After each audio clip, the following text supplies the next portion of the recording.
بسم الله الرحمن الرحيم الحمد لله الأحد الفرد الصمد الذي لم يلد ولم يولد ولم يكن له كفوا أحد والصلاة والسلام على رسوله وحبيبه سيدنا محمد الأمجد صلى الله عليه وعلى آله وأصحابه ومن تبعهم بإحسان إلى آخر الأبد. സമാദരണീയരായ ഉസ്താദുമാരെ, സ്നേഹം നിറഞ്ഞ മുതഅല്ലിം സുഹൃത്തുക്കളെ, സംസ്ഥാനത്തിനകത്തും പുറത്തുമായി നിറഞ്ഞു നിൽക്കുന്ന ജൂനിയർ കോളേജുകൾക്ക് നേതൃത്വം കൊടുക്കുന്ന അഭിമന്യരായ മാനേജിംഗ് കമ്മിറ്റി ഭാരവാഹികളെ, ബഹുമാന്യരായ ഉസ്താദുമാരെ, സ്നേഹം നിറഞ്ഞ സദസ്യരെ, അസ്സലാമു അലൈക്കും വറഹ്മത്തുള്ളാഹി വബറകാതുഹു. പല പ്രാവശ്യം ഇവിടെ സൂചിപ്പിക്കപ്പെട്ടതുപോലെ ജാമിയ സമ്മേളനത്തിന്റെ ഈ വർഷത്തെ ഏറ്റവും ശ്രദ്ധേയ ഇനമായ ജൂനിയർ കോളേജ് വിദ്യാർത്ഥികളുടെ സമ്പൂർണ്ണ സംഗമത്തോടുകൂടി നടക്കുന്ന ഈ പരിപാടി നേരത്തെ പരാമർശിക്കപ്പെട്ടതുപോലെ അസ്ർ നിസ്കാരാനന്തരം നടക്കുന്ന ഗ്രാൻഡ് സല്യൂട്ട് പരിപാടിയോടുകൂടി അവസാനിക്കാനിരിക്കുകയാണ്. ഈ അവസരത്തിൽ ജാമിയ ജൂനിയർ കോളേജുകൾ ലക്ഷ്യവും ദൗത്യവും എന്ന വിഷയവുമായി ബന്ധപ്പെട്ടുകൊണ്ട് വിശദമായ പ്രതിപാദനത്തിന് സാഹചര്യം അനുകൂലമല്ല എന്നെല്ലാവരും മനസ്സിലാക്കുന്നു എന്ന് വിലയിരുത്തുന്നു. ഓർമ്മപ്പെടുത്താനുള്ളത്, കേരളത്തിന്റെ മഹിതമായ ഇസ്ലാമിക പാരമ്പര്യവും ദീനി വിദ്യാഭ്യാസ പൈതൃകവുമൊക്കെ പലപ്പോഴായി പല രീതിയിൽ മനസ്സിലാക്കുകയും വിലയിരുത്തുകയും ചെയ്ത ആളുകളാണ് നാമൊക്കെ. പരിശുദ്ധമായ ദീനിന്റെ ആചാര അനുഷ്ഠാന ആദർശ രംഗങ്ങളിലെന്ന പോലെ ദീനി വിദ്യാഭ്യാസ രംഗത്തും ആത്മീയ തലങ്ങളിലും മുസ്ലിം കേരളം വേറിട്ട് നിൽക്കുന്ന സന്തോഷനിർഭരമായ അനുഭവമാണ് എപ്പോഴും നമുക്ക് പങ്കുവെക്കാനും അനുസ്മരിക്കാനും ഉള്ളത്. ഈ ഒരു വലിയ അനുഗ്രഹീതമായ വളർച്ചയുടെ പിന്നിൽ കഴിഞ്ഞ കാലഘട്ടങ്ങളിൽ പ്രവർത്തിച്ച മഹോന്നതരായ നേതാക്കൾ, അതിനൊക്കെ നമുക്ക് സാധ്യമാകുന്ന വിധത്തിൽ കേരളത്തിന്റെ ഇസ്ലാമിക വളർച്ചയുടെ പശ്ചാത്തലമൊരുക്കിയ മുൻകഴിഞ്ഞുപോയ മഹത്തുക്കളുടെ പ്രാർത്ഥന നിർഭരമായ സാന്നിധ്യങ്ങളും അവരുടെ പിന്തുണകളും അവരുടെ ഉപദേശ നിർദ്ദേശങ്ങളും, ഇതിന്റെയൊക്കെ വലിയ നേട്ടങ്ങളാണ് മുസ്ലിം കേരളം ഇന്നും അനുഭവിച്ചുകൊണ്ടിരിക്കുന്നത്.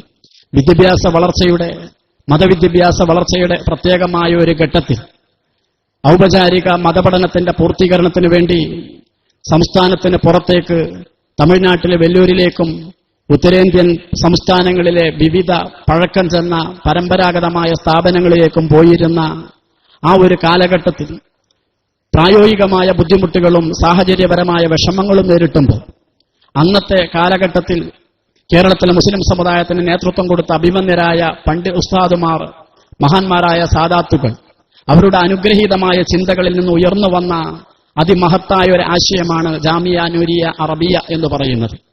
കേരളത്തിലെ കഴിഞ്ഞുപോയ പതിറ്റാണ്ടുകളിൽ ദീനി വിദ്യാഭ്യാസ രംഗത്ത് നാം നേടിയെടുത്ത വലിയ നേട്ടങ്ങൾ, ആ നേട്ടങ്ങൾക്കൊക്കെ തുടക്കം കുറിക്കുന്ന, പ്രാരംഭം കുറിക്കുന്ന വിധത്തിൽ പ്രാസ്ഥാനികമായും സ്ഥാപനപരമായും തുടക്കം കുറിക്കുന്ന വിധത്തിൽ ജാമിയ നൂരിയ എന്ന് പറയുന്ന ഈ അനുഗ്രഹീതമായ സ്ഥാപനവും ഇതിന്റെ അങ്കണവും ഒരു മാതൃരംഗത്ത് പ്രവർത്തിക്കുന്ന അഭിമാനകരമായ ഒരു ചരിത്രത്തിന്റെ വായനകളാണ് നമുക്ക് നടത്താൻ സാധിക്കുന്നത്.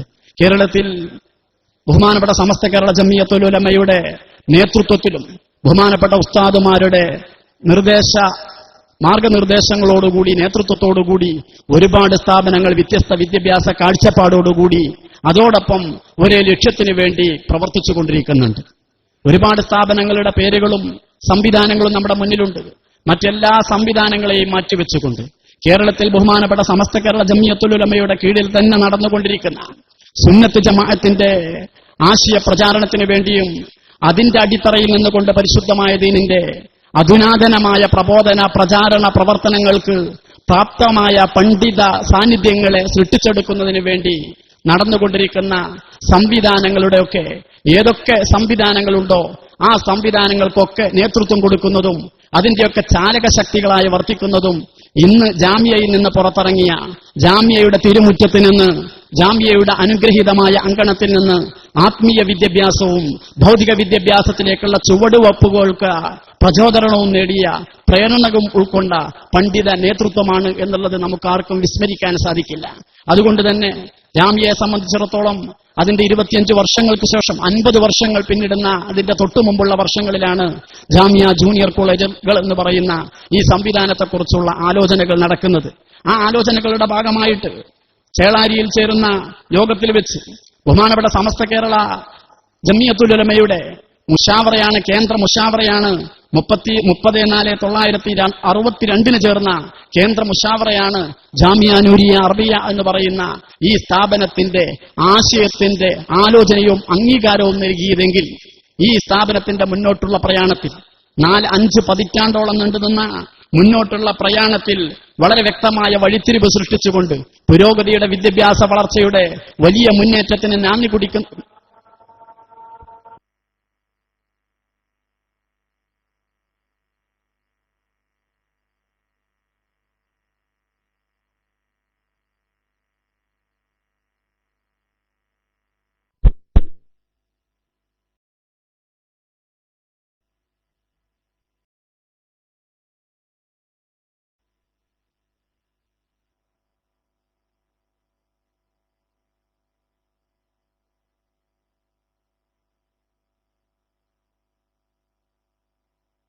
യൂണിവേഴ്സിറ്റിയുടെ ഡിഗ്രിയും നമ്മുടെ ജാമിയ നൂരിയ അറബിയയിലേക്ക് മുത്തവ്വൽ കോഴ്സിന് ചേരാൻ പ്രാപ്തമായ രൂപത്തിലുള്ള മതവിദ്യാഭ്യാസത്തിലുള്ള യോഗ്യതയും 7 വർഷം കൊണ്ടും 8 വർഷം കൊണ്ടും നേടിയെടുക്കാൻ സാധിക്കുന്ന വിധത്തിലുള്ള കരിക്കുലം തയ്യാറാക്കിക്കൊണ്ടാണ് നമ്മുടെ ഈ സ്ഥാപന സംവിധാനങ്ങൾ മുന്നോട്ട് പോയിക്കൊണ്ടിരിക്കുന്നത്.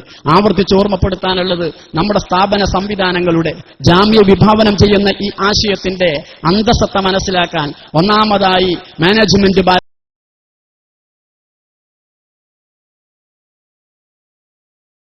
വാഹികൾ, അതോടൊപ്പം എന്റെ പ്രിയപ്പെട്ട ബഹുവന്യരായ ഉസ്താദുമാർ, ആത്മീയ ഗുരു പെക്കള അടിച്ചിരിക്കുന്ന വിദ്യാർത്ഥി മൂന്നാകും വിഭാവനം ചെയ്യുന്ന ഈ ഒരു പുഷ്കൊണ്ടിരിക്കുന്ന സംരംഭത്തെ പ്രാധാന്യവും ലക്ഷ്യവും മനസ്സിലാക്കിയാലേ ഒരുപോലെയുള്ള പ്രയാണം നമുക്ക് നടത്താൻ കഴിയൂ എന്ന് ഓർമ്മപ്പെടുത്താൻ ഈ അവസരം ഉപയോഗപ്പെടുത്തുന്നു. അതിന്റെ ഭാഗമായിട്ട് ശ്രദ്ധയിൽപ്പെടുത്താനുള്ളത്, പരമ്പരാഗതമായി പൈതൃകധന്യമായി കേരളത്തിലെ മുസ്ലിങ്ങൾക്ക്, സുന്നത്ത് ജമാഅത്തിന്റെ ആളുകൾക്ക്, പണ്ഡിതന്മാർക്ക്, ബഹുമാനപ്പെട്ട ഗുരുവര്യന്മാരിലൂടെ പകർന്നു കിട്ടിയ അറിവിന്റെ ജാമ്യയുടെ അങ്കണത്തിൽ വെച്ചുകൊണ്ട് പകർന്നു കൊടുക്കുന്ന ആത്മീയതയുടെ ഔദ്യോഗികമായ അംഗീകാരത്തിന്റെ വഴിയാണ് സത്യത്തിൽ ജാമ്യയിലേക്ക് ജൂനിയർ കോളേജുകൾ എന്ന ഈ ഒരു സംവിധാനത്തിലൂടെ രൂപപ്പെടുത്തിയെടുത്ത വഴിയിലൂടെ സഞ്ചരിച്ച് എത്തുന്ന വിദ്യാർത്ഥികൾക്ക്, പഠിതാക്കൾക്ക് ലഭിക്കുന്നത് എന്നുള്ള ആ ഒരു ഗൗരവ ചിന്ത പഠിച്ചുകൊണ്ടിരിക്കുന്ന വിദ്യാർത്ഥികളുടെ മനസ്സിൽ എപ്പോഴും ഉണ്ടാവണം. മാതൃകാപൂർണമായ ജീവിതം, ആത്മീയ രംഗത്ത് നമ്മൾ ചിട്ടയോടുകൂടി അനുശാസനപൂർണമായ കാര്യങ്ങൾ, അത് അനുസരണയോടുകൂടി ജീവിതത്തിൽ പകർത്താൻ കഴിയുന്ന മനസ്സുടമായി എത്തുന്ന നിർദ്ദേശങ്ങൾ മുഴുവനും ജീവിതത്തിൽ കൃത്യമായി പരിപാലിച്ചുകൊണ്ട് ശ്രദ്ധിച്ചുകൊണ്ട് പരിഗണിച്ചുകൊണ്ട് നടപ്പിലാക്കാൻ കഴിയുന്ന വിധാനത്തിലേക്ക് മാനസികമായി ഉയരണമെന്ന് സാന്ദർഭികമായി അറിയിക്കാൻ ആവശ്യപ്പെടാൻ ഈ അവസരം ഉപയോഗപ്പെടുത്തുകയാണ്. അപ്പോഴേ നാം ഉദ്ദേശിക്കുന്ന രൂപത്തിലേക്ക് കാര്യങ്ങൾ എത്താൻ നമുക്ക് സാധിക്കുകയുള്ളൂ. ഇതുകൊണ്ട് അവസാനിക്കുന്നില്ല. 6 വർഷമാണ്, 6ാമത്തെ വർഷത്തിലേക്കാണ് നമ്മുടെ ഈ സംവിധാനം ഇപ്പോൾ കാലെടുത്തു വെച്ചിട്ടുള്ളത്. ഹയർ സെക്കൻഡറി തലത്തിൽ നമ്മുടെ സ്ഥാപനങ്ങളിൽ പഠിച്ചുകൊണ്ടിരിക്കുന്ന വിദ്യാർത്ഥികൾ അടുത്ത വർഷത്തോടുകൂടി അവരുടെ സ്ഥാപനങ്ങളിലുള്ള പഠനം പൂർത്തിയാക്കി തൊട്ടടുത്ത വർഷത്തിൽ, അടുത്ത അധ്യയന വർഷമല്ല, തൊട്ടടുത്ത അക്കാഡമിക് വർഷത്തിൽ ജാമിയ ജൂനിയർ കോളേജുകളിൽ നിന്ന് അതേ സിലബസ് അനുസരിച്ചുകൊണ്ട് പഠിച്ച ഒരു വിഭാഗം വിദ്യാർത്ഥികൾ നമ്മുടെ സ്ഥാപനത്തിലേക്ക് വരാനിരിക്കുകയാണ്. അതിന്റെ ഭാഗമായി ഒന്നാമത്തെ വിഭാഗം ബാച്ച് എന്നുള്ള നിലക്ക് നമ്മുടെ സ്ഥാപനങ്ങളിൽ നിന്ന് 100 കണക്കിന് വിദ്യാർത്ഥികളാണ് തൊട്ടടുത്ത അധ്യയന വർഷത്തിന് പിറകിലുള്ള അധ്യയന വർഷത്തിൽ വരാനിരിക്കുന്നത് എന്ന് ഓർമ്മപ്പെടുത്തുമ്പോൾ ആ ഒരു വളർച്ചയും അവരുടെ ആ ഒരു വരവും ഒക്കെ മുന്നിൽ കണ്ടുകൊണ്ട് ജാമിയ മുന്നൊരുക്കം നടത്തിക്കൊണ്ടിരിക്കുന്നു എന്നതിനെക്കുറിച്ചുള്ള സൂചനകളാണ് നേരത്തെ മുജീബ് ഫൈസിയൊക്കെ, പ്രിയങ്കരനായ മുജീബ് ഫൈസിയൊക്കെ നിങ്ങളുടെ മുന്നിൽ വെക്കുകയും സൂചിപ്പിക്കുകയും ചെയ്തത്. അഭിമന്യരായ തങ്ങളവറുകൾ ഇൻഷാ അല്ലാഹ് ഇന്നത്തെ ഗ്രാൻഡ് സല്യൂട്ട് പരിപാടി അഭിസംബോധന ചെയ്തുകൊണ്ട് അഭിമുഖീകരിച്ചുകൊണ്ട് നമ്മളോട് സംസാരിക്കും. ആ സംസാരത്തിൽ ഇൻഷാ അല്ലാഹ് മാനേജ്മെന്റ് ഭാരവാഹികളും ഉസ്താദുമാരും അതോടൊപ്പം ഇവിടെ സ്ഥാപനങ്ങളിൽ, വ്യത്യസ്ത സ്ഥാപനങ്ങളിൽ പഠിച്ചു വന്നുകൊണ്ടിരിക്കുന്ന വിദ്യാർത്ഥികളും, ആയിരക്കണക്കിന് വരുന്ന വിദ്യാർത്ഥികളും അവരവരുടെ ദൗത്യത്തിന്റെ ഗൗരവം എത്രത്തോളം എന്നുകൊണ്ട് മനസ്സിലാക്കുകയും ജാമിയ അവർക്ക് വേണ്ടി ചെയ്തു വെക്കുന്ന ജാമ്യയുടെ ഭാഗത്ത് നിന്ന് വന്നുകൊണ്ടിരിക്കുന്ന ആലോചനകളുടെ ചെറിയ രൂപം ബഹുമാനപ്പെട്ട തങ്ങളവറുകൾ അത് സംബന്ധമായി നമ്മുടെ മുന്നിൽ വെക്കുകയും ചെയ്യുമെന്ന് പ്രതീക്ഷിക്കുകയും അത് സംബന്ധമായ സൂചന നിങ്ങളുടെ മുന്നിൽ അവതരിപ്പിക്കുകയും ചെയ്യുകയാണ്. സാന്ദർഭികമായി സൂചിപ്പിക്കുന്നത് വലിയ ഒരു ദൗത്യത്തിന്റെ ഭാഗമായി നമ്മൾ നീങ്ങുമ്പോൾ അതിനനുസരിച്ച് കൊണ്ടുള്ള എല്ലാ മുന്നൊരുക്കങ്ങളും എല്ലാവരുടെ ഭാഗത്തു നിന്നും ഉണ്ടാകേണ്ടതുണ്ട്. എന്നാലേ നമുക്ക് സുഗമമായിട്ട് മുന്നോട്ട് കൊണ്ടുപോകാൻ കഴിയുകയുള്ളൂ. പ്രത്യേകിച്ച് ഓർമ്മപ്പെടുത്തുന്നത് മാനേജ്മെന്റ് ഭാരവാഹികളെ സംബന്ധിച്ചിടത്തോളം ഓർമ്മപ്പെടുത്താനും ശ്രദ്ധയിൽപ്പെടുത്താനുമുള്ള പ്രധാനപ്പെട്ട ഒരു കാര്യം, നമ്മുടെ സ്ഥാപനങ്ങൾക്ക് അംഗീകാരങ്ങളും അതുപോലെ തന്നെ ജാമിയ ജൂനിയർ കോളേജ് സംവിധാനത്തിന്റെ ഭാഗമായുള്ള അംഗീകാരം നൽകുമ്പോൾ അത് സംബന്ധമായി അംഗീകാരത്തിന് ആവശ്യമായ കുറെ നിർദ്ദേശങ്ങൾ നമ്മൾ നൽകുന്നുണ്ട്. മാനേജ്മെന്റ് അതിനെക്കുറിച്ച് ബോധവാന്മാരാണ്. സർക്കുലർ മുഖാന്തരം മറ്റുമൊക്കെ നമ്മൾ നിരന്തരമായി അറിയിക്കുന്നതാണ്. ആ അറിയിക്കുന്നതിനനുസരിച്ച് കൊണ്ടുള്ള എ ഗ്രേഡും ബി ഗ്രേഡും ഒക്കെ സ്ഥാപനങ്ങൾക്ക് ലഭിക്കാൻ ആവശ്യമായ അടിസ്ഥാന സൗകര്യങ്ങളും പഠന മേഖലകളിൽ ആവശ്യമായ സഹായകമായ കാര്യങ്ങളുമൊക്കെ അതാത് സ്ഥാപനങ്ങളും മാനേജ്മെന്റ് ഭാരവാഹികളും കൃത്യനിഷ്ഠയോടുകൂടി ഗൗരവത്തോടുകൂടി കാര്യങ്ങളെ ചെയ്തുകൊണ്ട് കണ്ടുകൊണ്ട് പൂർത്തിയാക്കണമെന്ന് അറിയിക്കാൻ ആവശ്യപ്പെടാൻ കൂടി അവസരം ഉപയോഗപ്പെടുത്തുകയാണ്. എ ഗ്രേഡ് കിട്ടേണ്ടുന്ന സ്ഥാപനത്തെ സംബന്ധിച്ചിടത്തോളം അതിന് ചില മാനദണ്ഡങ്ങളുണ്ട്. പ്രത്യേകിച്ച് ദീർഘമായിട്ട് പറയല്ല, ലൈബ്രറികളുമായി ബന്ധപ്പെട്ടുകൊണ്ട്, കുത്തുബഖാനകളുമായി ബന്ധപ്പെട്ട്, ഗ്രന്ഥശാലകളുമായി ബന്ധപ്പെട്ടുകൊണ്ടുള്ള നിർദ്ദേശം, ആ നിർദ്ദേശം കണിശമായി മാനേജ്മെന്റിന്റെ ഭാഗത്തു നിന്നുള്ള പ്രത്യേക സഹായത്തോടുകൂടി ഉസ്താദുമാർക്ക് നടപ്പിലാക്കാൻ കഴിഞ്ഞാലേ ജാമ്യയിൽ നിന്ന് ഈ കരിക്കുലത്തിന്റെ ഭാഗമായി കിട്ടുന്ന നിർദ്ദേശങ്ങൾ വിദ്യാർത്ഥികളിലേക്ക് പകർന്നു കൊടുത്തുകൊണ്ട് അവരുടെ വിദ്യാഭ്യാസ പുരോഗതി നമ്മൾ വിചാരിക്കുന്ന രൂപത്തിലൂടെ വളർത്തിയെടുക്കാനും നാനോ മേഖലകളിൽ വികാസം പ്രാപിച്ച ഉത്തമ പണ്ഡിതന്മാരായി പ്രബോധന രംഗത്ത് നമ്മൾ ഉദ്ദേശിക്കുന്ന വിധത്തിൽ നമ്മുടെ കുട്ടികളെ ഭാവിയിൽ ഉപയോഗപ്പെടുത്താനും സാധിക്കുന്ന വിധം വളർത്തിക്കൊണ്ടുവരാൻ നമുക്ക് സാധിക്കുകയുള്ളൂ. അതുകൊണ്ട് എ ഗ്രേഡ് കിട്ടാൻ ആവശ്യമായ രൂപത്തിൽ സ്ഥാപനങ്ങൾക്കുണ്ടാകണമെന്ന് നിർദ്ദേശിക്കപ്പെടുന്ന ഗുണങ്ങളും അതിനാവശ്യമായ കാര്യങ്ങളും സ്ഥാപനങ്ങളിൽ ഉണ്ട് എന്ന് ഉറപ്പുവരുത്തേണ്ടതുണ്ട് എന്ന് അറിയിക്കാൻ ഓർമ്മപ്പെടുത്താൻ ഈ അവസരം ഉപയോഗപ്പെടുത്തുന്ന കൂട്ടത്തിൽ മാനേജ്മെന്റിന്റെ ശ്രദ്ധയിൽ പ്രത്യേകിച്ചപ്പെടുത്താനുള്ള മറ്റൊരു കാര്യം, ഇന്ന് ഈ പരിപാടി ഇവിടെ നടക്കുമ്പോൾ 10 മണിക്ക് ശേഷം രണ്ടാമത്തെ ഒരു മറ്റൊരു വേദിയിൽ നമ്മുടെ അഭിവന്യരായ പ്രശസ്തരായ കേരളത്തിലെ പ്രഗത്ഭരായ നിയമ പണ്ഡിതന്മാരെ, അതോടൊപ്പം അവർ ഇന്ന് ഔദ്യോഗിക തലങ്ങളിൽ അല്ലെങ്കിൽ സേവനം അർപ്പിച്ചുകൊണ്ടിരിക്കുന്ന സംസ്ഥാന തലത്തിൽ ഉയർന്ന തലങ്ങളിലുള്ള നിയമജ്ഞരെ വിളിച്ചു ചേർത്തുകൊണ്ട് നമ്മുടെ വിദ്യാഭ്യാസ രംഗം പുതിയ രീതിയിൽ അഭിമുഖീകരിച്ചുകൊണ്ടിരിക്കുന്ന പ്രശ്നങ്ങളെ തുറന്ന വേദിയിൽ അടച്ചിട്ട റൂമിൽ വെച്ച് വളരെ വ്യക്തമായ രൂപത്തിൽ സംസാരിക്കുകയും ആലോചനകൾ നടത്തുകയും ചെയ്ത ഒരു കാര്യം കൂടി നിങ്ങളുടെ മുന്നിൽ വെക്കുകയാണ്. അവരൊക്കെ വളരെ ഗുണകാംക്ഷ നിറഞ്ഞ മനസ്സോടുകൂടി അവരൊക്കെ നമ്മുടെ മുന്നിൽ നിർദ്ദേശിക്കുന്ന ഒരു കാര്യമുണ്ട്. ഉത്തരവാദപ്പെട്ട ആളുകളാ. നിയമത്തെ മറികടക്കാൻ ആർക്കും കഴിയില്ല. രാജ്യത്തിന്റെ നിയമത്തെ മറികടക്കാൻ ആർക്കും കഴിയില്ല. നിയമം നടപ്പിലാക്കാൻ ഉത്തരവാദപ്പെട്ട ഒരു ബോർഡിന്റെ ചെയർമാനായി ഒരാൾ സ്ഥാനത്തിരിക്കുമ്പോൾ ആ സ്ഥാനത്തിരിക്കുന്ന ആള് നമ്മുടെ പാർട്ടിയിലോ അല്ലെങ്കിൽ നമ്മുടെ സംഘടനയുടെ തന്നെ ഭാഗമായി മാറുന്നതും മറികടക്കാൻ ഒരു പക്ഷെ കഴിഞ്ഞു എന്ന് വരില്ല. അതുകൊണ്ട് മാറി വന്നുകൊണ്ടിരിക്കുന്ന ചുറ്റുപാടുകളിൽ പ്രത്യേകിച്ച് ചൈൽഡ് വെൽഫെയറുമായി ബന്ധപ്പെട്ടുകൊണ്ടുള്ള പുതിയ ആലോചനകളും നിർദ്ദേശങ്ങളും ഒക്കെ ഇന്ന് ഗവൺമെന്റ് തലത്തിൽ വളരെ കർശനമായി നിയമ മേഖലകളിൽ നിന്ന് വന്നുകൊണ്ടിരിക്കുകയാണ്. കുട്ടികളെ സംബന്ധിച്ചിടത്തോളം അവർക്ക് പഠനത്തിന് വേണ്ടി അവരൊരു സ്ഥാപനത്തിലേക്ക് കൊണ്ടുവരുമ്പോൾ ആ കൊണ്ടുവരപ്പെടുന്ന കുട്ടികൾക്ക് സർക്കാർ ഗവൺമെന്റ് ചൈൽഡ് വെൽഫെയർ നിർദ്ദേശിക്കുന്ന ശിശുക്ഷേമ വകുപ്പ് നിർദ്ദേശിക്കുന്ന വിധത്തിലുള്ള അടിസ്ഥാന സൗകര്യങ്ങൾ ഉണ്ട് എന്ന് ഉറപ്പുവരുത്താൻ 2 ആഴ്ചകൾക്കുള്ളിൽ തന്നെ വ്യക്തമായ റിപ്പോർട്ട് കൊടുക്കേണ്ടുന്ന വിധം മുകളിൽ നിന്ന് നിർദ്ദേശം കിട്ടുകയും അതനുസരിച്ചുകൊണ്ടുള്ള പരിശോധനകളൊക്കെ നമ്മുടെ സ്ഥാപനങ്ങളിൽ നടക്കാനിരിക്കുന്നു എന്നുള്ളതിനെക്കുറിച്ചുള്ള സൂചനകൾ കൂടി ബന്ധപ്പെട്ട ഉത്തരവാദപ്പെട്ട ആളുകളെ ഈ അവസരത്തിൽ ഓർമ്മപ്പെടുത്താൻ ഈ അവസരം ഉപയോഗപ്പെടുത്തുകയാണ്. അതുകൊണ്ട് പ്രത്യേകിച്ച് ഇതിന്റെ ഭാഗമായിട്ട് സ്ഥാപനങ്ങളുടെ ഗുണങ്ങൾ ഉറപ്പുവരുത്തുന്നതിന്റെ ഭാഗമായി ജാമ്യ നിർദ്ദേശിക്കുന്ന നിർദ്ദേശങ്ങൾ നടപ്പിലാക്കുന്നതിനോടൊപ്പം പൊതുവായി നമ്മുടെ നിയമ സംവിധാനങ്ങളുടെ ഭാഗമായിട്ട് കുട്ടികളുമായി ബന്ധപ്പെട്ട സ്ഥാപനങ്ങൾ എന്നുള്ള നിലക്ക് അവരുടെ വിദ്യാഭ്യാസ സുരക്ഷ, അതോടൊപ്പം തന്നെ അവരുടെ അടിസ്ഥാന സൗകര്യങ്ങൾ ഇതൊക്കെ ഉറപ്പുവരുത്തിക്കൊണ്ട് വേണം നമ്മുടെ സ്ഥാപന സംവിധാനങ്ങളെ ക്രമീകരിക്കാനും അവർക്കാവശ്യമായ സൗകര്യങ്ങൾ നമ്മൾ ചെയ്തു കൊടുക്കാനും എന്ന് ഓർമ്മപ്പെടുത്താൻ ഈ അവസരം ഉപയോഗപ്പെടുത്തുകയാണ്. അതുപോലെ തന്നെ രക്ഷിതാക്കളെ സംബന്ധിച്ചിടത്തോളം വളരെ ഉത്തരവാദിത്വത്തോടുകൂടി നേരത്തെ തന്നെ ഇവിടെ നിന്ന് ലഭിച്ച ആ ഒരു അറിയിപ്പിന്റെയും ക്ഷണത്തിന്റെയും അടിസ്ഥാനത്തിൽ രക്ഷിതാക്കൾ ഇവിടെ ഈ പരിപാടിയിൽ സംബന്ധിച്ചുകൊണ്ടിരിക്കുന്നുണ്ട്.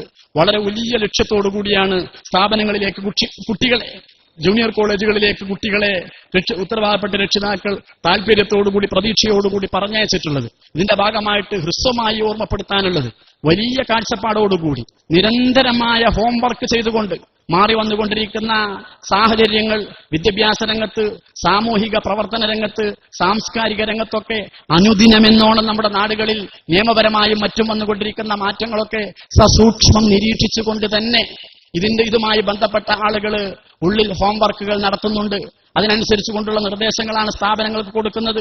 കുട്ടികളുടെ 7-8 വർഷം പഠനം കഴിഞ്ഞുകൊണ്ട് ജാമിയയിലേക്ക് അവർ എത്തുമ്പോൾ ജാമിയയിലെ സംവിധാനങ്ങളും ജാമിയയിലെ പഠന സൗകര്യങ്ങൾ ഉപയോഗപ്പെടുത്തി 2 വർഷത്തെ പഠനത്തിന് ശേഷം നമ്മുടെ കുട്ടികൾ നമ്മുടെ കുടുംബത്തിലേക്കും നമ്മുടെ സമൂഹത്തിലും സമുദായത്തിലും പുറത്തിറങ്ങുമ്പോൾ അവർ കേവലം ഒന്നിനും പറ്റാത്ത, ദുനിയാവുമില്ല, ആഖിറവുമില്ല, ഭൗതിക പഠനവുമില്ല, മതപഠനവുമില്ല എന്ന രീതിയിലേക്ക് എത്തിപ്പെടുന്ന ഒരു സാഹചര്യം ഒരിക്കലും ഉണ്ടായിക്കൂടാ. ആ ഒരു ശൂന്യത ഉണ്ടാകരുത് എന്ന നിർബന്ധ ബുദ്ധിയോടുകൂടി, കണിശമായ കാഴ്ചപ്പാടോടുകൂടി ഒരു അധ്യയന വർഷത്തിൽ 240 അധ്യയന ദിനങ്ങൾ നടന്നിരിക്കണമെന്ന് ജാമിയ ജൂനിയർ കോർഡിനേഷൻ ഈ സംവിധാനത്തിന്റെ ഭാഗമായി സ്ഥാപനങ്ങളോട് നിർദ്ദേശിക്കുന്നുണ്ട്. 364 ദിവസങ്ങളുള്ള ഒരു വർഷത്തിൽ 240 ദിവസം സ്ഥാപനങ്ങളിൽ അധ്യയനം നടന്നിരിക്കണമെന്നത് ഈ സംവിധാനത്തിന്റെ ഭാഗമായി സ്ഥാപനങ്ങൾക്ക് കിട്ടിക്കൊണ്ടിരിക്കുന്ന നിർദ്ദേശമാണ്. അപ്പൊ സ്വാഭാവികമായും അവധി ദിനങ്ങൾ നമ്മുടെ കുട്ടികളുടെ പഠനകാലത്ത് വളരെ കുറവായിരിക്കും. ഇത് ബഹുമാനപ്പെട്ട രക്ഷിതാക്കൾ മനസ്സിലാക്കണം എന്ന് ഓർമ്മപ്പെടുത്തുന്നു. അതോടൊപ്പം നമ്മുടെ വീടുകളിൽ നടക്കുന്ന ഗാർഹികമായ പരിപാടികൾ, കുടുംബപരമായ പരിപാടികൾ, അത്തരം പരിപാടികൾ ചെറിയ നിസ്സാരമായ കാര്യങ്ങൾക്ക് വേണ്ടി പഠനത്തിന് പ്രാധാന്യം കൊടുക്കാതെ, പരിഗണന കൊടുക്കാതെ കുട്ടികളെ ജാമിയ ജൂനിയർ കോളേജുകളിൽ പഠിക്കുന്ന വിദ്യാർത്ഥികളെ വ്യക്തമായ പ്രാധാന്യമുള്ള വിഷയങ്ങളില്ലാതെ കുട്ടികളുടെ പഠനം മുടക്കുന്ന വിധത്തിൽ അവരെ ഒരു കാരണവശാലും വീടുകളിലേക്ക് കൊണ്ടുപോകുന്ന, നാടുകളിൽ താമസിക്കാൻ അവസരമൊരുക്കുന്ന ഒരു സാഹചര്യം ഉണ്ടാകരുത്. അത് മാനേജ്മെന്റ് ഭാരവാഹികളെക്കാൾ ഒരു പരിധിവരെ ഉസ്താദുമാരെക്കാൾ ആ കാര്യം ശ്രദ്ധിക്കേണ്ടതും ആ കാര്യത്തിന് പരിഗണന കൊടുക്കേണ്ടതും ബഹുമാന്യരായ രക്ഷിതാക്കളാണ്. സ്വന്തം വീട്ടിൽ നടക്കുന്ന പരിപാടികൾ സ്ഥാപനത്തിന്റെ അവധി നേരത്തെ തന്നെ അന്വേഷിച്ചും മനസ്സിലാക്കിയും അതിനനുസരിച്ചുകൊണ്ട് വീട്ടിലെ പരിപാടികൾ ക്രമീകരിച്ച് തന്റെ വീട്ടിൽ നിന്ന് പഠിക്കാൻ പോകുന്ന, ജൂനിയർ കോളേജിൽ പഠിക്കാൻ പോകുന്ന വിദ്യാർത്ഥിക്ക് പഠനകാര്യത്തിൽ താൻ വലിയ പരിഗണന കൊടുക്കുന്നു എന്ന മനഃശാസ്ത്രപരമായ ബോധ്യം അവരെ ബോധ്യപ്പെടുത്തി നമ്മളുടെ ഭാഗത്തിൽ നിന്ന് അത്തരമൊരു സമീപനം ഉണ്ടാകുമ്പോൾ തീർച്ചയായും എന്റെ പിതാവ്, എന്റെ വേണ്ടപ്പെട്ടവർ എന്റെ പഠനകാര്യത്തിന് മറ്റുള്ളവരെക്കാൾ, ജ്യേഷ്ഠന്റെ പഠനത്തെക്കാൾ, അനുജന്റെ പഠനത്തെക്കാൾ പ്രാധാന്യം കൊടുക്കുന്നു എന്ന ഒരു സന്ദേശം പറയാതെ നമ്മൾ അവർക്ക് കൊടുക്കുമ്പോൾ അവരുടെ പഠനകാര്യത്തിലുള്ള കൂടുതൽ ഉത്സാഹം നമുക്ക് കാണാനും അതോടൊപ്പം നമ്മുടെ ലക്ഷ്യം കൂടുതൽ സഫലമാകാനും സഹായകമാകുമെന്ന് ബഹുമാനപ്പെട്ട രക്ഷിതാക്കളെ ഈ അവസരത്തിൽ ഗൗരവപൂർവ്വം ഓർമ്മപ്പെടുത്താൻ ഈ അവസരം ഉപയോഗപ്പെടുത്തുകയാണ്. എല്ലാവിധത്തിലും നിർദ്ദേശിക്കപ്പെടുന്ന കാര്യങ്ങൾ 3 വിഭാഗം ആളുകളും, ഒന്നാമത് മാനേജ്മെന്റ് ഭാരവാഹികൾ അവരുടെ ഭാഗത്തു നിന്നുള്ള പരിപൂർണമായ ഒത്താശയോടുകൂടി അവർ ചെയ്യേണ്ട കാര്യങ്ങൾ അവർ ചെയ്യുക, നടപ്പിലാക്കേണ്ടുന്ന കാര്യങ്ങൾ ബഹുമാന്യരായ ഉസ്താദുമാർ, ഗുരുനാഥന്മാർ അത് സ്ഥാപനങ്ങൾ നടപ്പിലാക്കുക, അത് നടപ്പിലാക്കി പ്രായോഗികമായ ജീവിതത്തിലേക്ക് എല്ലാ അർത്ഥത്തിലും കൊണ്ടുവരാൻ ബാധ്യസ്ഥരായ വിദ്യാർത്ഥികൾ, പഠിതാക്കൾ പൂർണ്ണമായ അർത്ഥത്തിൽ ലക്ഷ്യം തിരിച്ചറിഞ്ഞുകൊണ്ട് പഠനകാലത്തെയും സർഗ കഴിവുകളെയും ഭൗതിക ശേഷിയെയും പഠന മേഖലയിൽ വിനിയോഗിക്കാൻ തയ്യാറാവുകയും ചെയ്യുമ്പോൾ യാതൊരു സംശയവുമില്ല, ഇൻഷാ അല്ലാഹ് 2ാമത്തെ വർഷം മുതൽ ജാമിയയുടെ അങ്കണത്തിൽ വിദ്യാഭ്യാസത്തിന്റെ, മതവിദ്യാഭ്യാസത്തിന്റെ, മതഭൗതിക സമന്വയ വിദ്യാഭ്യാസത്തിന്റെ പുതിയൊരു വിപ്ലവം സൃഷ്ടിക്കാൻ സാധിക്കുന്ന വിധത്തിലുള്ള വലിയൊരു മാറ്റത്തിന് അനുഗ്രഹീതമായ ഈ സ്ഥാപനം വേദിയാകാൻ പോകുന്നു എന്ന സന്തോഷ നിർഭരമായ പ്രവർത്തനങ്ങളുടെ ചുവടുവെപ്പുകളാണ് നമ്മൾക്കിന്ന് കാണാനും അനുഭവിക്കാനും കഴിയുന്നത് എന്ന് ഓർമ്മപ്പെടുത്താനും ആ ഒരു ചിന്ത ഈ സദസ്സുമായി പങ്കുവെക്കാനും ഈ അവസരം ഉപയോഗപ്പെടുത്തുകയാണ്. ദീർഘിപ്പിക്കുന്നില്ല. നേരത്തെ പറഞ്ഞതുപോലെ കുറച്ച് ക്രമീകരണങ്ങൾ നമുക്ക് ഇതിന്റെ ഭാഗമായിട്ട് നടത്തേണ്ടതുണ്ട്. പുറത്തു നിൽക്കുന്ന സ്വാഭാവികമായും 2 മണിക്കൂറും 4 മണിക്കൂറും 5 മണിക്കൂറൊക്കെ ഒരേ വേദിയിൽ ഇങ്ങനെ ഇരിക്കുക എന്നുള്ളത് ആരാണെങ്കിലും മാനസികമായും ശാരീരികമായും പ്രയാസം ഉണ്ടാകുന്നതാണ്. അതിന്റെ ആ ഒരു പ്രതിഫലനമൊക്കെ സദസ്സിന്റെ പുറത്ത് അല്ലെങ്കിൽ ഈ സദസ്സിന്റെ പുറത്തൊക്കെ നമ്മൾ കണ്ടുകൊണ്ടിരിക്കുന്നുണ്ട്. ബാഡ്ജ് ധരിച്ച വിദ്യാർത്ഥികൾ, ബാഡ്ജ് നമ്മൾ നേരത്തെ കൊടുത്തിട്ടുണ്ട്. ജാമിയ ജൂനിയർ കോളേജിലെ വിദ്യാർത്ഥികളുടെ 3000-ൽ ചില്ലാനം വരുന്ന വിദ്യാർത്ഥികളുടെ സമ്പൂർണ്ണ അസംബ്ലിയാണ് ഗ്രാൻഡ് സല്യൂട്ട് എന്ന പേരിൽ നേരത്തെ TH ദാരിമി ഉസ്താദ് ഓർമ്മപ്പെടുത്തിയതുപോലെ, അറിയിച്ചതുപോലെ ഇൻഷാ അല്ലാഹ് നിസ്കാരത്തിന് ശേഷം നടക്കാനുള്ളത് അതൊരു ആൾക്കൂട്ടം സൃഷ്ടിക്കലല്ല, കൃത്യമായ രൂപകൽപ്പന ചെയ്ത് ആവശ്യമായ നിർദ്ദേശങ്ങളൊക്കെ വളണ്ടിയേഴ്സിന് നൽകി കൃത്യമായ രീതിയിലാണ് നമ്മൾ ആ കാര്യം ചെയ്യുന്നത്. അപ്പൊ എല്ലാവരുടെയും സഹകരണം ആവശ്യമാണ്. ഗ്രാൻഡ് സല്യൂട്ട് നടക്കുന്ന ആ ഗ്രൗണ്ടിൽ, അസംബ്ലി നടക്കുന്ന ഗ്രൗണ്ടിൽ ജാമിയ ജൂനിയർ കോളേജിൽ നിന്നുള്ള വിദ്യാർത്ഥികളല്ലാതെ മറ്റു വിദ്യാർത്ഥികൾ ഉണ്ടാകാൻ പാടില്ല. അത് ഒന്നാമതായി ആവശ്യപ്പെടുകയും നിർദ്ദേശിക്കുകയുമാണ്. വല്ല വിധേനയും ദർസ് വിദ്യാർത്ഥികളോ മറ്റോ ഇതിന്റെ ഭാഗമായി സംബന്ധിച്ചുകൊണ്ടിരിക്കുന്നുണ്ടെങ്കിൽ സംബന്ധിക്കുന്നതിനെ കുറിച്ച് ആക്ഷേപിക്കുകയല്ല. പക്ഷെ ഗ്രാൻഡ് സല്യൂട്ട് പരിപാടിയിൽ ജാമിയ ജൂനിയർ കോളേജിൽ നിന്നുള്ള വിദ്യാർത്ഥികളല്ലാതെ ഉണ്ടാകാൻ പാടില്ല. അതിനനുസരിച്ചുകൊണ്ട് നിസ്കാരം കഴിഞ്ഞു വരുമ്പോഴേക്ക് ആ ഭാഗത്തേക്ക് എല്ലാവർക്കും പ്രവേശനം സാധ്യമാകാത്ത വിധം ബ്ലോക്ക് ചെയ്യാനുള്ള നിർദ്ദേശം വളണ്ടിയേഴ്സിന് കൊടുത്തിട്ടുണ്ട്. നേരത്തെ TH ദാരിമി ഉസ്താദ് അറിയിച്ചതുപോലെ ക്ലാസ് അടിസ്ഥാനത്തിൽ സ്ഥാപനങ്ങളിൽ നിന്നുള്ള ക്ലാസ് അടിസ്ഥാനത്തിൽ വിദ്യാർത്ഥികളെ വിളിക്കുമ്പോൾ ബാഡ്ജ് ധരിച്ചുകൊണ്ട് അവർ ലൈനായിട്ട് അവിടേക്ക് എത്തുകയും നമ്മുടെ വളണ്ടിയർമാർ നിർദ്ദേശിക്കുന്നത് പോലെ അവർ പറയുന്നിടത്ത് നിൽക്കുകയും അവർ പറയുമ്പോൾ അഥവാ മൈക്ക് പോയിന്റിൽ നിന്ന് ബന്ധപ്പെട്ട കേന്ദ്രത്തിൽ നിന്ന് നിർദ്ദേശം കിട്ടുന്നതിനനുസരിച്ചുകൊണ്ട് നിൽക്കേണ്ടുമ്പോൾ നിൽക്കുകയും ഇരിക്കേണ്ടുമ്പോൾ ഇരിക്കുകയും ചൊല്ലേണ്ടുമ്പോൾ ചൊല്ലുകയും കൈ ഉയർത്തേണ്ടുമ്പോൾ കൈ ഉയർത്തുകയും ഒക്കെ ചെയ്തുകൊണ്ട് ഈ ഒരു നിർദ്ദേശങ്ങളുടെ കൂടെ സജീവ ജാഗ്രതയോടുകൂടി ജൂനിയർ കോളേജ് വിദ്യാർത്ഥികൾ ഉണ്ടാകണമെന്ന് അറിയിക്കുകയാണ്, ആവശ്യപ്പെടുകയാണ്. പുറത്തുള്ളവരുണ്ടെങ്കിൽ പ്രത്യേകിച്ച് സ്ഥാപനത്തിലെ ഉസ്താദുമാർ ഈ കാര്യം വിദ്യാർത്ഥികളുടെ ശ്രദ്ധയിൽപ്പെടുത്തുകയും സജീവമായി എല്ലാവരെയും ഇതിന്റെ ഭാഗമാക്കി മാറ്റുകയും വേണം. അതുകൊണ്ട് നിസ്കാരം കഴിഞ്ഞ് വരുമ്പോൾ സ്വാഭാവികമായും ഇവിടെ ബ്ലോക്ക് ചെയ്യപ്പെട്ടിട്ടുണ്ടാകും. ബ്ലോക്ക് ചെയ്യപ്പെട്ടതിന് ശേഷം അവിടുത്തെ ക്രമീകരണങ്ങൾ പൂർത്തിയായതിനു ശേഷം നിൽക്കാനുള്ള ക്രമീകരണങ്ങൾ പൂർത്തിയായതിനു ശേഷം മൈക്ക് പോയിന്റിൽ നിന്ന് കിട്ടുന്ന അറിയിപ്പനുസരിച്ചുകൊണ്ട് നേരത്തെ TH ദാരിമി ഉസ്താദ് അറിയിച്ചതുപോലെ 2 വിഭാഗമാണ് നമ്മുടെ സ്ഥാപനങ്ങൾ നടക്കുന്നത്.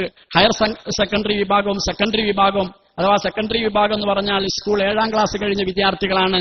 ആ സ്കൂൾ 7ാം ക്ലാസ് കഴിഞ്ഞ വിദ്യാർത്ഥികൾ ഇന്ന് ജൂനിയർ കോളേജുകളിൽ സെക്കൻഡറി വിഭാഗത്തിൽ പഠിച്ചുകൊണ്ടിരിക്കുന്ന സ്ഥാപനം ബേസ് ചെയ്തുകൊണ്ടല്ല നമ്മൾ കുട്ടികളെ നിർത്തുന്നത്. എല്ലാ സ്ഥാപനങ്ങളിലും പഠിക്കുന്ന വിദ്യാർത്ഥികൾ 1ാം ക്ലാസ്സുകാർ ഒന്നാമതായി എത്തണമെന്ന് പറയുമ്പോൾ നമ്മുടെ 56ഓളം വരുന്ന സ്ഥാപനങ്ങളിൽ പഠിക്കുന്ന എല്ലാ 1ാം ക്ലാസ്സുകാരും അവിടെ നിർദ്ദേശിക്കുന്നത് പോലെ വരിയായി എത്തുകയും എന്നിട്ട് വളണ്ടിയേഴ്സ് പറയുന്നത് പോലെ നിർദ്ദേശിക്കുന്നത് പോലെ നിൽക്കുകയും വേണം. അത് കഴിഞ്ഞ് 2ാം ക്ലാസ്സുകാരെ വിളിക്കുമ്പോൾ ആ 2ാം ക്ലാസ്സുകാർ ഇന്ന സ്ഥാപനം എന്നില്ല, ജൂനിയർ കോളേജുകളിൽ പഠിച്ചുകൊണ്ടിരിക്കുന്ന സെക്കൻഡറി വിഭാഗത്തിലെ 2ാം ക്ലാസ്സുകാർ എത്തണം. 3ാം ക്ലാസ്സുകാരെന്ന് പറയുമ്പോൾ സെക്കൻഡറി വിഭാഗത്തിൽ പഠിക്കുന്ന ജൂനിയർ കോളേജുകളിലെ സെക്കൻഡറി വിഭാഗത്തിൽ പഠിക്കുന്ന എല്ലാ സ്ഥാപനങ്ങളിലെയും 3ാം ക്ലാസ്സുകാരെത്തണം. പിന്നെ ഹയർ സെക്കൻഡറി തലത്തിലുള്ള 1ാം ക്ലാസ്സുകാരെയും സെക്കൻഡറി തലത്തിലുള്ള 4ാം ക്ലാസ്സുകാരെയുമാണ് വിളിക്കുക. അവരാ വിളിക്കുന്നതിനനുസരിച്ച് കൊണ്ടെത്തണം. ശേഷം നേരത്തെ സൂചിപ്പിച്ചതുപോലെ ഹയർ സെക്കൻഡറി തലത്തിലുള്ള 2ാം ക്ലാസ്സുകാരും സെക്കൻഡറി തലത്തിലുള്ള 5ാം ക്ലാസ്സുകാരുമാണ് എത്തേണ്ടത്. അപ്പൊ ചുരുക്കത്തിൽ ഇനിയും ഞാനത് വിശദീകരിക്കുകയല്ല. മൈക്ക് പോയിന്റിൽ നിന്നും ബന്ധപ്പെട്ട കേന്ദ്രത്തിൽ നിന്നും കിട്ടുന്ന നിർദ്ദേശം അനുസരിച്ചുകൊണ്ട് കൃത്യമായ ചുവടുകളോടുകൂടി നമ്മൾ അതോടൊപ്പം ഒരു ശുഷ്കാന്തിയോടുകൂടി നമ്മൾ കാര്യങ്ങൾ ചെയ്താലേ പെട്ടെന്ന് നമുക്ക് ക്രമീകരിച്ചുകൊണ്ട് നമ്മുടെ മറ്റു കാര്യങ്ങളിലേക്ക് കടക്കാൻ കഴിയുകയുള്ളൂ എന്ന് ഓർമ്മപ്പെടുത്തുന്നു. അതുകൊണ്ട് ബന്ധപ്പെട്ട പ്രവർത്തനങ്ങളും സജ്ജീകരണങ്ങളും പൂർത്തീകരിക്കുന്നതിന്റെ കൂടി ഭാഗമായിട്ട് ഞാൻ എന്റെ സംസാരം അവസാനിപ്പിക്കുകയാണ്. ആവർത്തിച്ച് ഓർമ്മപ്പെടുത്തുന്നത് 3ാമത്തെ സമ്പൂർണ്ണ സംഗമമാണ് ജൂനിയർ കോളേജുകളുടേതായി നമ്മൾ ഇന്ന് നടത്തിക്കൊണ്ടിരിക്കുന്നത്. അതുകൂടി ഓർമ്മപ്പെടുത്തുകയാണ്. 1ാമത്തെ സമ്പൂർണ്ണ സംഗമം 5 വർഷങ്ങൾക്ക് മുമ്പ് കോട്ടുമല ഇസ്ലാമിക് കോംപ്ലക്സിൽ വെച്ചുകൊണ്ട് ബഹുമാന്യരായ കോട്ടുമല ഉസ്താദിന്റെ ആണ്ടിനോടനുബന്ധിച്ചുകൊണ്ട് അഭിവന്ദരായ PP ഉസ്താദിന്റെ നേതൃത്വത്തിൽ കാർമ്മികത്വത്തിൽ നടന്നിരുന്നു. ഓർത്തുപോകുന്നു. അല്ലാഹു തആല മുൻകഴിഞ്ഞു പോയ PP ഉസ്താദ് അതുപോലെ തന്നെ സംവിധാനത്തിന്റെ ആദ്യ കാലഘട്ടങ്ങളിൽ സിലബസ് ആവിഷ്കരിക്കുന്നതിനും ചോദ്യങ്ങളും പരീക്ഷകൾ തയ്യാറാക്കുന്നതിനുമൊക്കെ ഇതിന്റെ മുന്നിൽ നിന്നിരുന്ന ബഹുമാനപ്പെട്ട ജലീൽ ഫൈസി ഉസ്താദ് അവർകൾ അല്ലാഹു തആല മഗ്ഫിറത്തും മർഹമത്തും നൽകി ഇവരെയൊക്കെ അനുഗ്രഹിക്കുമാറാവട്ടെ ദുആ ചെയ്യുകയാണ്. അവരുടെയൊക്കെ നേതൃത്വത്തിൽ 1ാമത്തെ സംഗമം നമ്മൾ നടത്തി. 2 വർഷങ്ങൾക്ക് മുമ്പ് ഇതേ അങ്കണത്തിൽ വെച്ച് നമ്മുടെ ജാമിയ സമ്മേളനത്തിന്റെ ഭാഗമായിട്ട് 2000ഓളം വരുന്ന വിദ്യാർത്ഥികളുടെ സമ്പൂർണമായ ഒരു സംഗമം നടത്തി. 3ാമത്തെ സംഗമം ശ്രദ്ധേയമായ ഒരു മാറ്റത്തോടുകൂടി 3500ഓളം വരുന്ന വിദ്യാർത്ഥികളുടെ വിപുലമായ ഒരു സംഗമത്തോടുകൂടിയാണ് ഗ്രാൻഡ് സല്യൂട്ട് പരിപാടി ഇൻഷാ അല്ലാഹ് നടക്കാനും നമ്മുടെ ഈ സംഗമം അവസാനിപ്പിക്കാനും ഇരിക്കുന്നത് എന്ന ആ വളർച്ചയുടെ ആ ഒരു സന്തോഷ നിർഭരമായ ആ ഒരു പടവ് കൂടി നിങ്ങളുടെ മുന്നിൽ പങ്കുവെച്ചും ഇനിയും കിട്ടുന്ന നിർദ്ദേശങ്ങളൊക്കെ പൂർണ്ണമായ അർത്ഥത്തിൽ നടപ്പിലാക്കി നമ്മളിവിടെ ലക്ഷ്യം വെക്കുന്നത് ആത്മീയ വിദ്യാഭ്യാസവും ഭൗതിക വിദ്യാഭ്യാസവും ഒരുപോലെ നേടിയെടുക്കുകയും ആത്മീയതയുടെ വെളിച്ചത്തിൽ വളർന്നു വരുന്ന പുതിയ തലമുറയെ ഇസ്ലാം സംസ്കാരത്തിലേക്ക് ദഅ്വാ മേഖലയെ വളരെ നല്ല നിലയിൽ ഉപയോഗപ്പെടുത്തിക്കൊണ്ട് പുതിയ മുസ്ലിം സമൂഹത്തിൽ നമ്മുടെ ചുറ്റുപാടുകളിൽ ജീവിക്കുന്നവർക്ക് ഇസ്ലാമിന്റെ സന്ദേശം സമർപ്പിക്കലാണ് ഈ ഒരു ഉത്തരവാദിത്വ ബോധം ലക്ഷ്യത്തെക്കുറിച്ചുള്ള ബോധം എല്ലാവർക്കും ഉണ്ടാകണമെന്ന് പ്രിയപ്പെട്ട സദസ്സിനോട് ബന്ധപ്പെട്ടവരോട് വളരെ വിനീതമായി ആവശ്യപ്പെട്ട് അഭ്യർത്ഥിച്ചുകൊണ്ട് പടച്ച തമ്പുരാൻ അനുഗ്രഹിക്കുമാറാവട്ടെ എന്ന് ദുആ ചെയ്തുകൊണ്ട് ഞാൻ അവസാനിപ്പിക്കുന്നു. വആഖിറു ദഅ്വാനാ അൽഹംദുലില്ലാഹ്. അസ്സലാമു അലൈക്കും വറഹ്മത്തുള്ളാഹി.